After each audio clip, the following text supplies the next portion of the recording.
What's up, everyone? If you don't know who I am, I'm Josh Pinker, and I'm making this video because I just recently got back from attending the one and only Annecy Animation Festival that takes place every year in Annecy, France. This is the largest animation festival in the world, and this event is huge because it is a job fair, it is a film festival, networking opportunities, and it almost feels like it's a small Comic-Con. This was my very first time attending this festival, and I feel like it was really difficult to find other people's experiences from past years or just get the right answers to all my questions regarding the festival. So I wanted to put this video together to just share all in depth, all my experiences, and just overall what I thought about attending the festival for the very first time. Now, the number one reason why I wanted to attend this festival is to find a job. As we all know, the animation industry is not doing so well in North America, and on the website for the festival I saw there was going to be a lot of studios attending the festival. So I thought, you gotta spend money to make money, so I'm gonna hop on a plane, fly over there, and I wanna get one-on-one, in-person opportunities to talk to recruiters and anyone that is a representative of the studio and get actual information on who's hiring, what projects they have going on, and just let them know that I exist and I'm available for work. So first, I just want to start off by talking about the town itself, Annecy. This town is gorgeous. I've never heard of Annecy before, and it's really a gem. Just the beautiful views of the mountains, just being around the lake, and just having all of the roads that you can walk around through the town. The town itself is pretty much like a maze of just walkway paths where there's restaurants and stores on both sides and no cars can go around. Just the experience of walking down the sidewalks along the waterfront and having huge parks with people just laid out, sun tanning, playing volleyball, or even watching some of the outdoor movie experiences that the festival had going on, just really made it a really chill vibe and a really enjoyable experience to just be in the town for a whole week. One of my best experiences that I had in terms of visiting the town was being able to go on the lake and rent a motor boat and just take it out into the lake on my own and then park it in the middle of the lake and just chill out sitting on it. This was such a cool experience because it was just 1, 2, 3. You just give your info, take it out, and then come back and then pay after. And the keys are in the ignition. You just jump right in and go. That was really, really cool. So like I mentioned before, the festival itself had many different sections that made it what it is. So the Annecy Film Festival itself was taking place in this one location in the middle of downtown, and this is where there would be signings for posters and meet and greets with directors and anyone who was part of the making of the film, and where there was advanced screenings of big movies or screenings of animated shorts and things like that. The next part of the festival was the MIFA. So the MIFA was more on the professional side of things, so more in-depth talks and presentations, and as well as presentations on behind-the-scenes making of things. The third part of the festival would be the MIFA Job Fair. So one thing that I found kind of difficult to understand was just the badges and the tickets for the event, because they don't say badges or tickets, they say accreditation. So you have to get accredited, which basically means you have to prove that you're an artist or that you're a student or you're in the industry when applying. If you're not part of the industry and maybe you're just a local or you're just in the Europe area and you want to come and see some films, they do sell individual single tickets just to watch some of the films and short films. But in terms of going to the talks and going to like the job fair and everything else, you have to accredit yourself and get a badge. And they have the student badge, then they had a festival pass or a festival plus pass, and then the top tier VIP kind of top of the line badge was the MIFA badge, which gives you access to everything. And that's the badge that I got the MIFA badge. So the way the festival works is there is already a list online of all the films that are playing and all the talks that are happening, and they give you the time that's happening and the day that's happening, so that you have access to the full schedule of the event before you get there. This way you can see what interests you, where it's located, and you have to plan out just what your schedule ideally will be if you get access to seeing everything, and emphasis on the if you get access. The thing with the festival that you have to understand is it takes place all over the city. You have the MIFA happening all the way in the Imperial Palace on one side of the town, and then you have the main building showing a lot of the films all the way on the other side, which is a 20-minute walk between both buildings.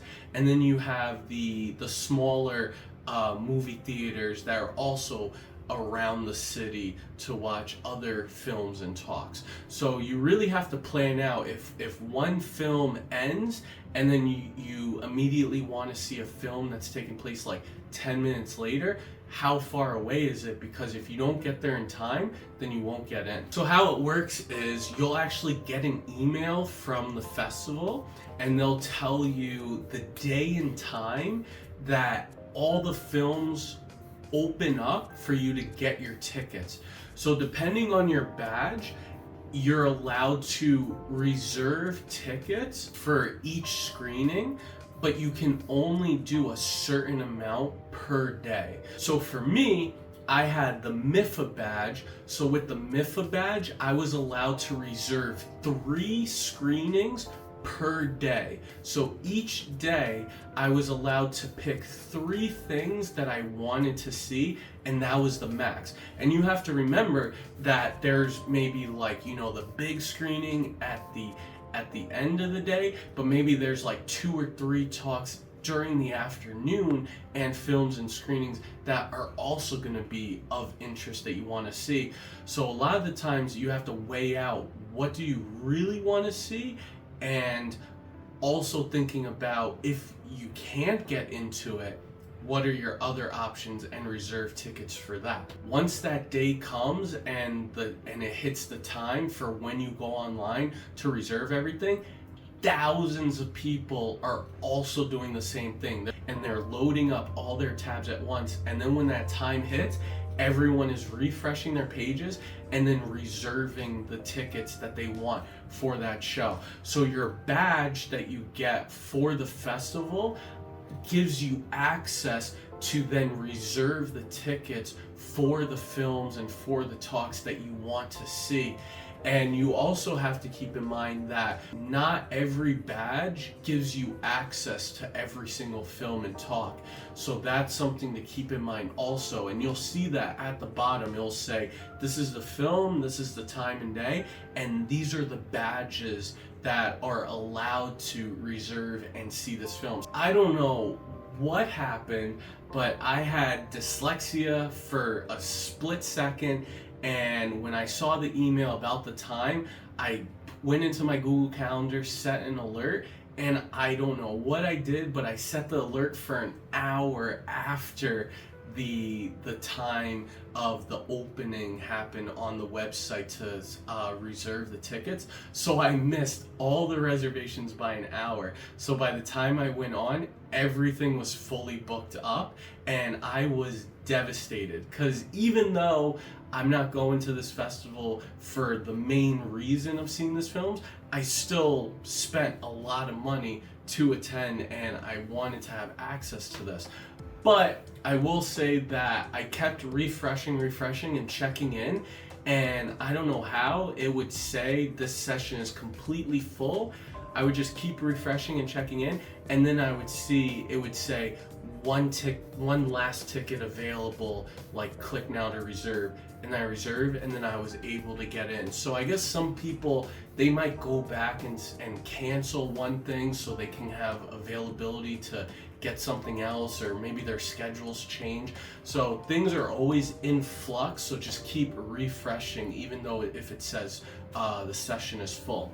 Another nice thing that the festival does, let's say you want to see this film and it is completely filled up and there's no tickets available. When you show up to the event, so they'll have one line for people that have tickets that can go to the event, and then they'll have a second line off to the side of everyone that wasn't able to get a ticket, and they are there without reservations. 15 minutes before the movie starts, even if you have a ticket and you're not there 15 minutes before, they then cut off the line of people who do have passes, and then they open up the line of people without passes, and then they'll count how many seats are still available in the theater and then allow those people to get in.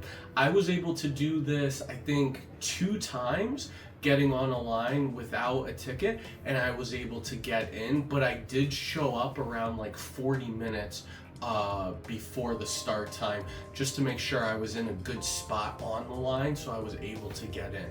So let's talk about the film festival portion of the Annecy Festival.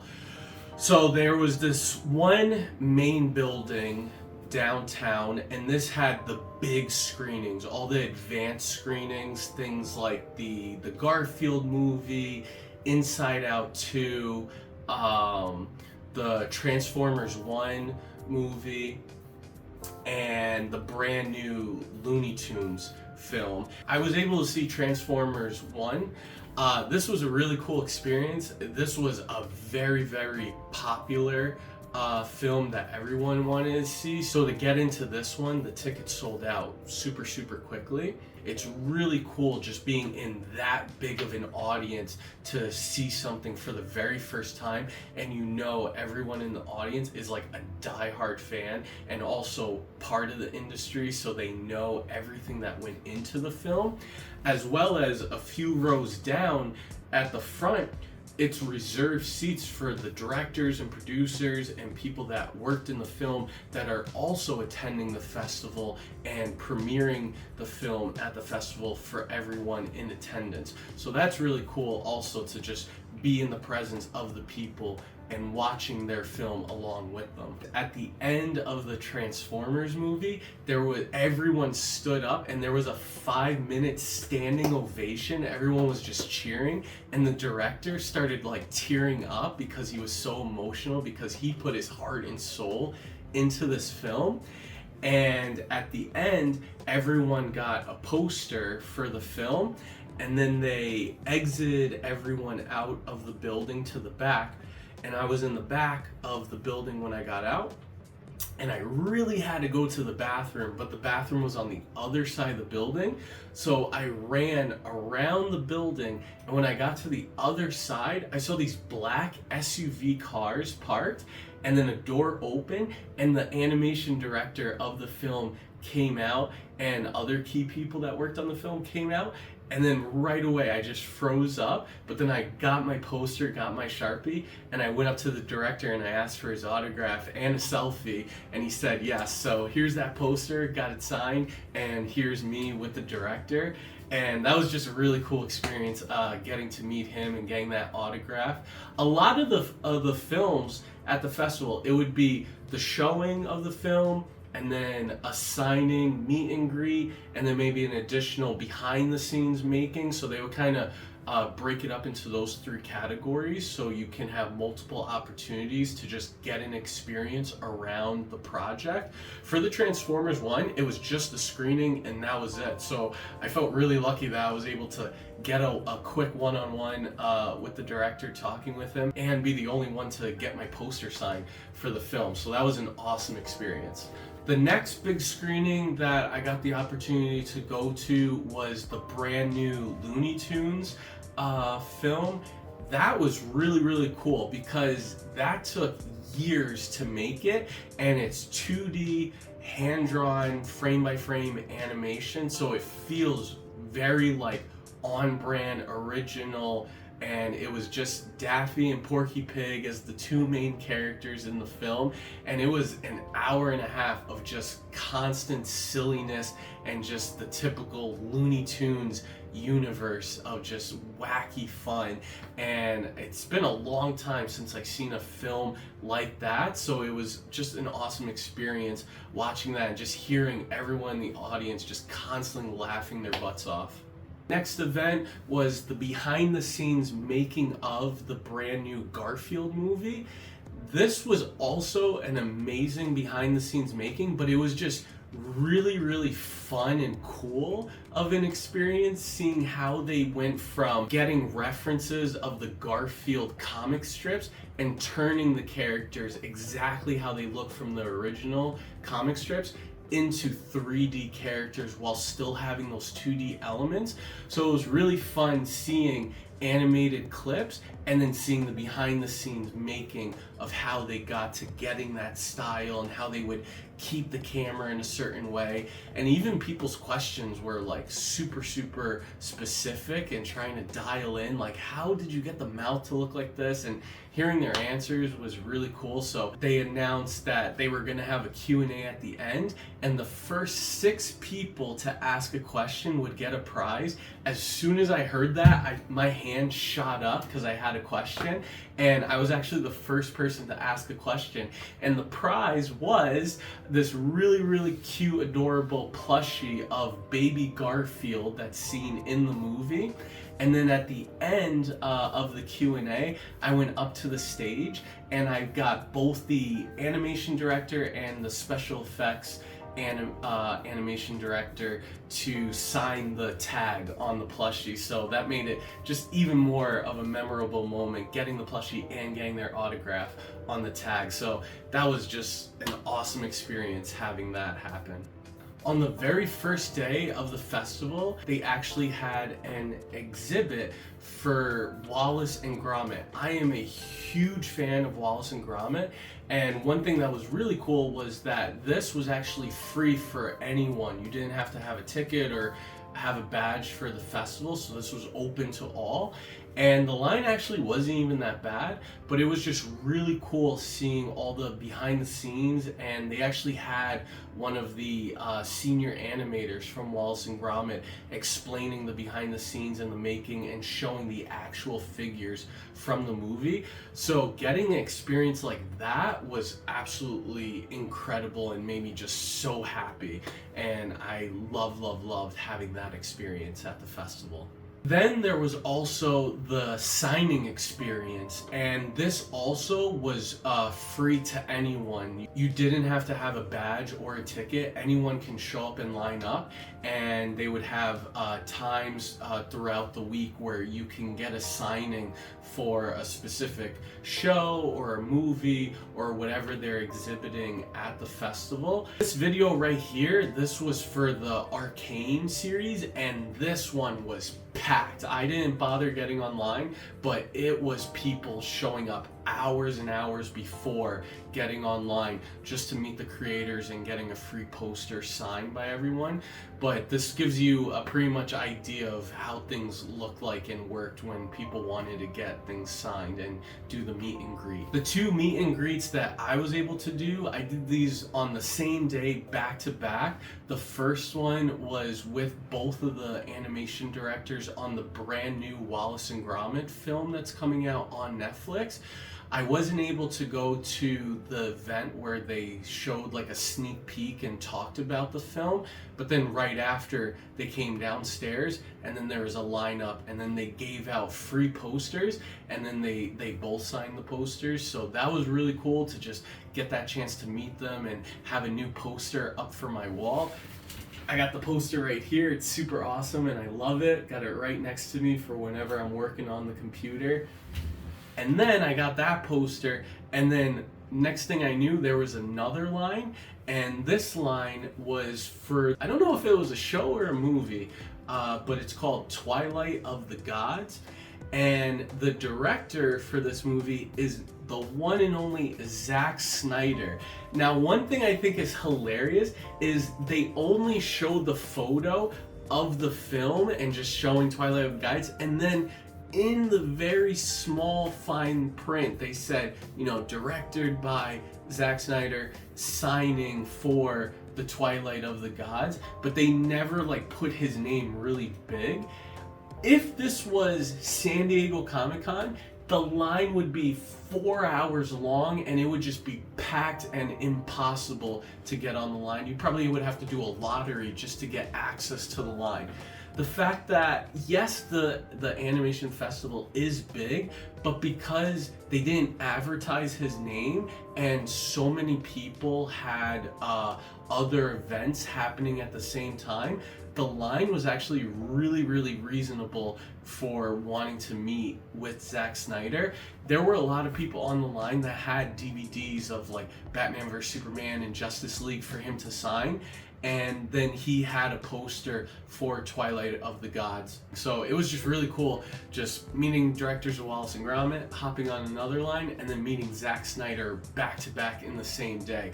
So things like that, having experiences like that, makes it worth going to the festival, because it's just really, really cool getting those unique experiences and getting those meet and greets with such high up people in the industry. So I definitely would say meeting Zack Snyder was a huge highlight for me. So here's a quick selfie that I got with me and Zack at the signing. And then next to him, this was really funny, was everyone was like, oh, Zack, let me get a photo, let me get a photo. Next to him at his table was his co-director on Twilight of the Gods, and he was kind of like, oh man, like no one asked me for a photo, like no one's making a big deal of me. And then I saw his name and I was like, it was Jay Oliva, and I was just like, huh. And then I saw his name on the table, so I Googled him and I found out that the co-director, he was the main director on pretty much every single animated DC film. So after I met Zack, I saw him and I was like, dude, Flashpoint Paradox, like fucking love that film. He's like, oh, you know, and I was like, yeah, dude, can I get a photo with you? He's like, yeah, absolutely. So I feel like I made his day when asking him for a photo, so that was really funny.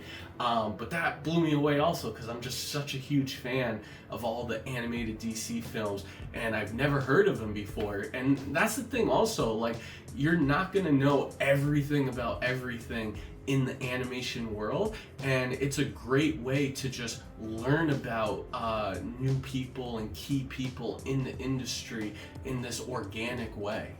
Okay, so as I mentioned before, the number one reason why I wanted to attend this festival was for the job fair. I haven't been working, a lot of people in North America haven't been working due to how bad the animation industry has been lately. So I wanted to show up. I printed out 50 resumes and cover letters and had all my business cards ready.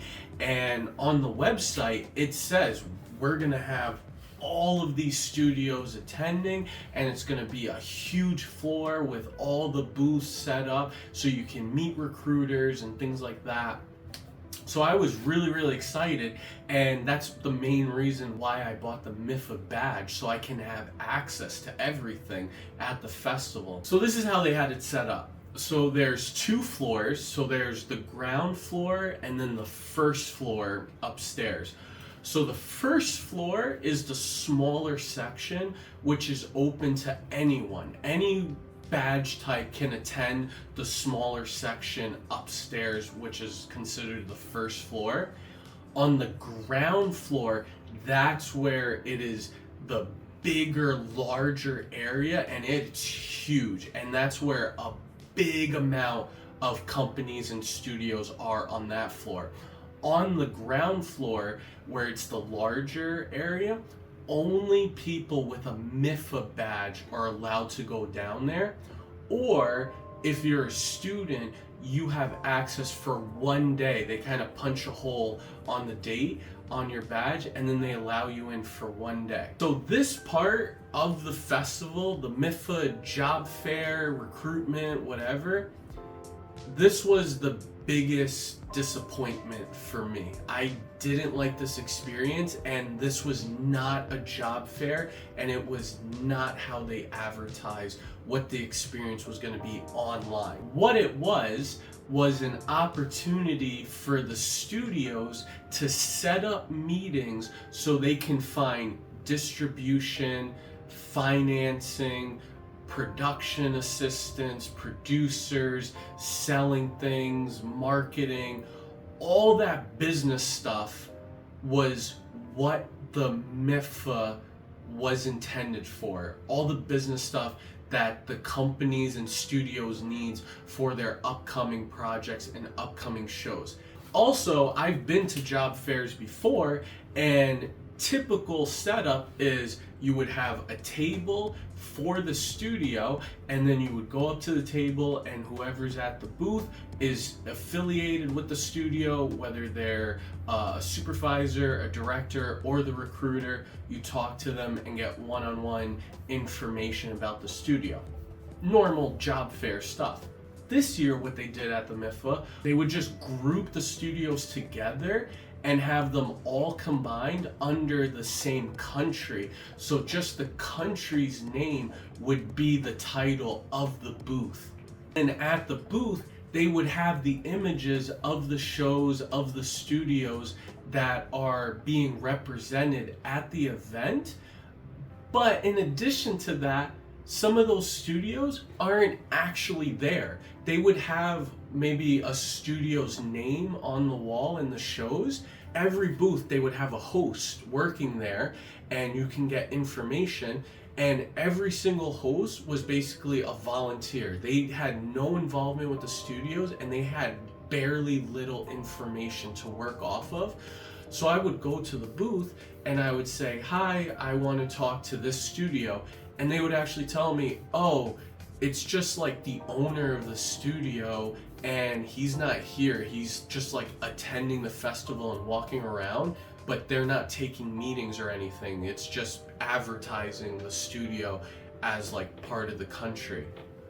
So right there, it's such like false advertisement, because the festival is saying, "Hey, this studio is going to be here in this studio." So you think, "Oh, I want to work at that studio. I want to meet them. So I'm going to go." And then there's no one there working for the studio. And the next situation I would have is I would ask to see a studio, and there were people there who were having meetings, but their schedule was fully booked up. They already had meetings for the production, for financing, for distribution. So they had meetings set up just for that. They weren't taking meetings for recruiting and for jobs. That's not what they were there to do. And that was really frustrating, because they're right there, but I still can't talk to them, even though I came all this way. I would ask, how can I set up a meeting for them while we're here throughout the week? Do they have any availability that I can set up a meeting with them? And what they would do is they would give me a business card, and they would say, "Oh, send an email to this email address saying that you want to set up a meeting with them throughout the week." And then I would look at the business card, and it was just the studio's name at thestudio.com. So it was just like I was sending an email out to the studio wherever it was located, whether it was in Italy or France or, whatever the European studio. The email would just get sent straight to the studio, but it wouldn't go directly to the person who's at the festival attending, because that email is just getting sent to the trash. It's not going to get relayed to them. There was one booth at the festival, So I went up to the host and I said, "Hi, I want to speak to a recruiter." And the guy told me, "Okay, they're not here right now. Come back at 2 o'clock and then there'll be people here checking out stuff." So I said, "Okay."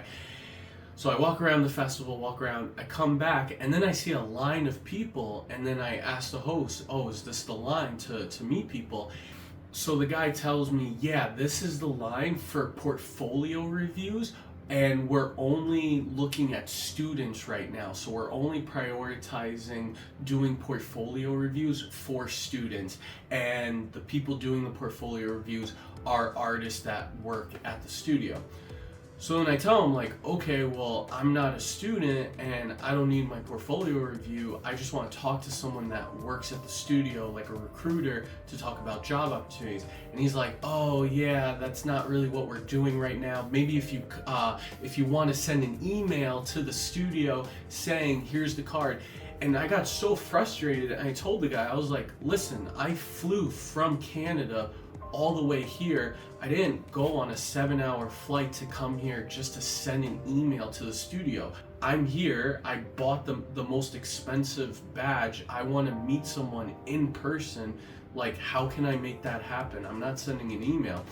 And then he's like, "Oh, okay, okay, wait right here." And then he goes to the back, and then he comes back out with these two women, and he's like, "Okay, these are the recruiters. You can go meet with them." So it was like pulling teeth to try to meet and get that actual connection in person. And then I met with those two women, showed my resume, showed them my reel, explained to them, like, I'm a supervisor, I've been working in the industry for 10 years, this is what I want to do, X, Y, and Z. And they were kind of like blown away. They're like, "Wow, this is awesome. Like, you have so much experience. Okay, like, let's add each other on LinkedIn." And then we're like giving each other our phones and adding our contacts. And they said, "Okay, let's continue this conversation. We might have something coming in a month, so we'll get back to you, and let's keep the conversation going." So right there, I was so happy that I got that experience, and it's like, great, this is what I came for.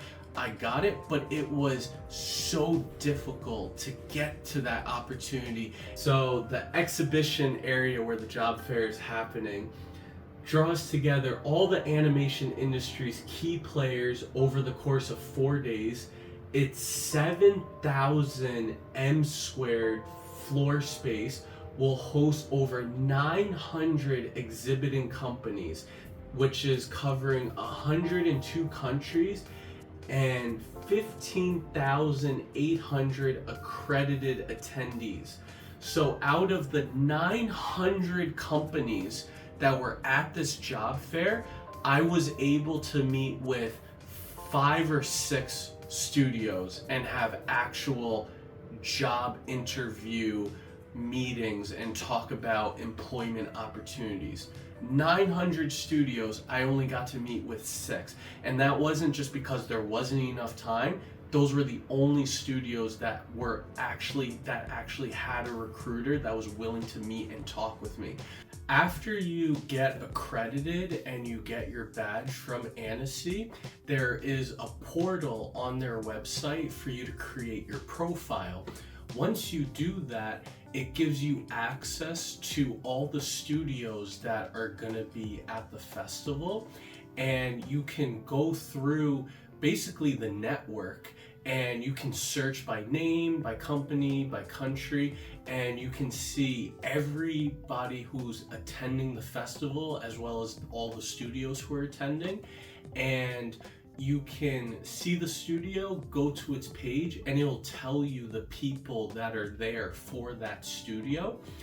And you can click on the person and send them a message. And when I was at the job fair and I would go to the booths, that was a lot of the times the host there would say, "Oh, go on to the Annecy website network and send a message to the person that you want to meet them." I probably sent messages to 6 different people and no one responded. And when I would talk to other people about the network and about that system that Annecy set up, everyone said that no one was using it. You wouldn't get any notifications, and it was very it wasn't that user friendly to like log in and check on your phone and things like that. So it was kind of a very hit and miss attempt, and I felt like there wasn't much difference of doing that compared to me just copying the person's name and going on LinkedIn and messaging them, and then they would actually get a notification on their phone, or they might get an email saying that they have a message. So that system, everyone was saying and giving that advice to me to do that, but no one was actually checking it, so it didn't really go anywhere. While I was at the event, every single night I made sure to stay up late and go out to the bars to continue networking with people in the industry. And the one thing that I thought was so interesting was I met a lot of people that were on the Europe side, like overseas, because I'm located in Canada, and I would meet a lot of people, and the number one thing is, oh, where are you from? And I would say, oh, I'm from, United States, Canada, North America. And everyone would be like, oh, wow, there's a lot of work there. There's a lot of studios. And then I would be like, no, there's not right now. Like, North America is dead for animation. Like, there's nothing going on. And everyone was like surprised to hear that. They're like, really? Like, I thought there's a lot of work in Canada, like so much is outsourced. And then I would tell them, like, no, like there was the writer strikes and actor strikes, and then there was just Hollywood not wanting to greenlight shows or pay for anything. And they're like, oh, right, the strikes, yeah, that didn't affect us. And oh yeah, I guess with like the big networks not wanting to outsource stuff, that'll slow things down. But that really surprised me how people over there, they didn't know how bad things were in North America. And then when I was telling them, they're just like, wow, that's crazy. And that showed me exactly what I thought was going on, is that even though things are dead in North America, animation is all around the world, and things in North America didn't really affect overseas, because overseas they have their own TV networks, they have their own writers and their own unions, their own voice actors that kind of do the shows for them, and they have their own IPs and outsourcing stuff coming from local studios and companies over there. So the work is still going on, and everyone's still being employed and working on stuff, and there's definite green light projects coming up in the future overseas. But yeah, I just thought that was really, really interesting how people over there didn't know how bad stuff was in North America, and they were just really blown away when I was like telling them about the amount of people being laid off, and just people with 20 years of experience being in unemployment for the very first time in their career. So that was kind of interesting conversations to have with people at the festival. So even though this was my very first time going to the festival, I actually did attend the festival completely by myself on my own, and I am typically an extroverted personality, so it was easier for me to just, be at the bars, be at the parties, and just see someone by themselves and go up and talk, or just kind of hang back and just trying to find that moment where I can connect and talk to people. I think the best conversations was even when I was online waiting for a film, and I would just talk to the person in front of me, talk to the person behind. I had one scenario where I was waiting for an event, and there was this girl in line with me who only spoke French, and then we just got our Google Translate, and we were just talking to each other on the Google Translate app, and we still had a great conversation about everything that's going on, and we kind of told each other some like tips and other things that we heard. So yeah, I really feel like the festival, one of my favorite parts was just kind of the people that I met, and getting all these business cards and seeing really talented work from other artists. So I really feel like that is a really key aspect and experience to get out of the festival, is just meeting other people. Another additional feature that they had for the festival was the MIFA recruitment sessions. So the MIFA recruitment sessions are actual one-on-one interviews with studios that are hiring. So they have a list of the companies and all the positions they're looking for, and then you pick which companies you want to have an interview for, and then you rank them, like number 1 is your top choice to whatever, number 10 is like your lowest, it's okay if you don't get it. So you have that list, and right there I'm thinking, okay, even if I can't meet with them in person at the booths, I'm signing up for a private one-on-one. And these private one-on-ones, it was with Nickelodeon, Netflix, Paramount, all the big studios, DreamWorks, Sony. So I had 10 studios that I picked out that were looking for 2D animators, supervisors, or just like open call for any type of position.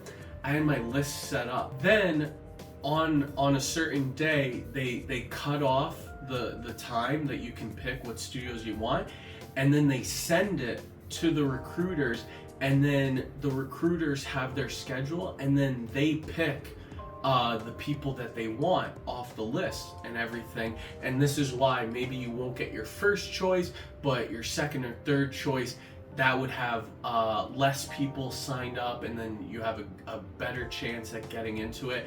So it just, you spread your options kind of broad, and then you get into what you get in. So I picked about 10 studios that I really wanted to meet with. I didn't get a single one. Not a single one-on-one interview did I get in. And I was furious because I saw MIFA recruitment session. So I thought, yes, I want that feature. I'm gonna buy a MIFA badge so I have access. And then I get an email, you didn't get into any, like, sorry, we weren't able to schedule any meetings with you. So I emailed them and I said, I don't understand, like, what happened? And then they emailed me back and they said, we had 11,000 people sign up for the MIFA recruitment sessions. So there was very limited amount, even with the time frames and the amount of time slots, there were thousands of people that weren't able to get into this experience.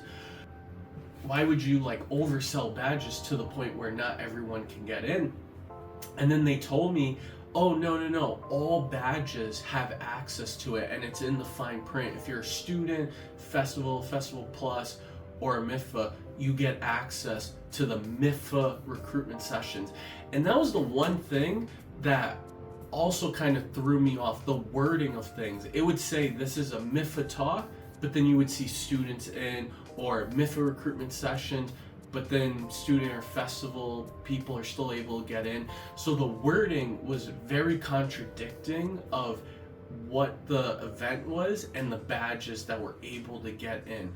So in the end, I feel like I wasted my money on getting the MIFA badge. I spent a lot of money to have access to everything, but it feels like I didn't get those experiences that I wanted, and people that had lower badges still were able to get those experiences or pretty much access to everything at the festival. So that was the big thing I walked away with.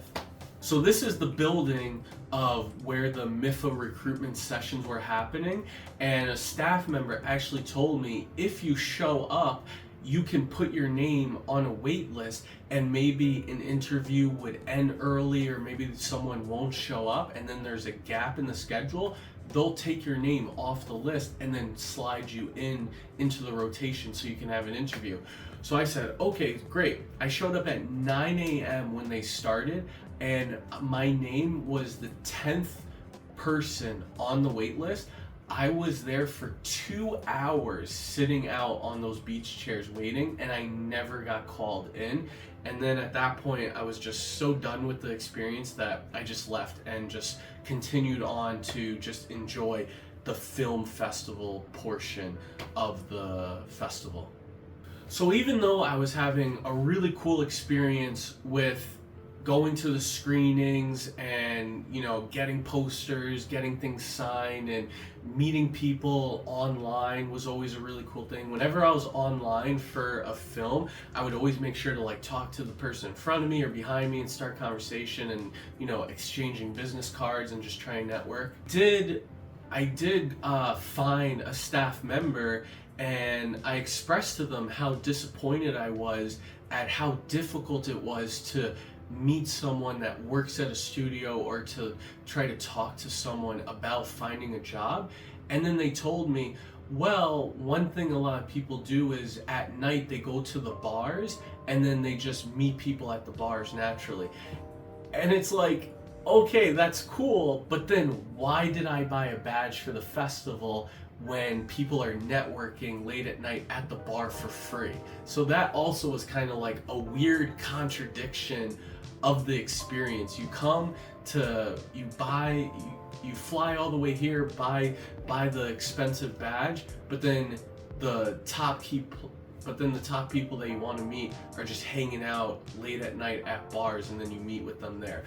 So again, that was another thing that was just like a really weird way that the festival was just built. So there are 3 main bars that you can go to in Annecy that are pretty much the after party event.